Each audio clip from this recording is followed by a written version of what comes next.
2026मध्ये AI tools शिक्षणात खूप महत्त्वाचे झाले आहेत. आज अनेक विद्यापीठे आणि शाळांमध्येही AI आधारित लर्निंग सुरू होत आहे. त्यामुळे प्रत्येक विद्यार्थ्याने काही खास AI टूल्स वापरणे आवश्यक आहे. यामध्ये ChatGPT याचा उपयोग कोणताही विषय समजून घेण्यासाठी, नोट्स, ॲन्सर्स, असाइनमेंट्स तयार, कोडिंग व प्रॉब्लेम सॉल्व्हिंगसाठी याचा उपयोग होतो.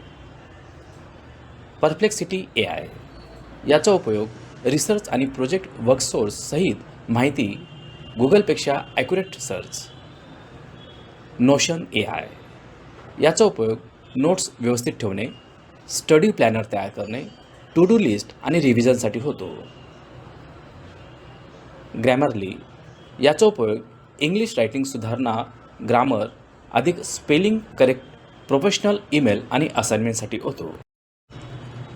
QuillBot content rewrite, notes short करणे, प्लेगरिझम टाळणे यासाठी याचा उपयोग केला जातो.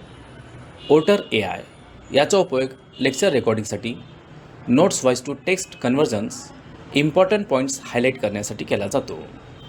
मायक्रोसॉफ्ट कोपायलट याचा उपयोग एक्सेल, वर्ड ॲडमिशनसाठी, डेटा अनालिसिससाठी, प्रेझेंटेशन तयार करण्यासाठी केला जातो. कॅनव्हा याचा उपयोग PPTs, posters, project design, social media content, AI image generate करण्यासाठी केला जातो.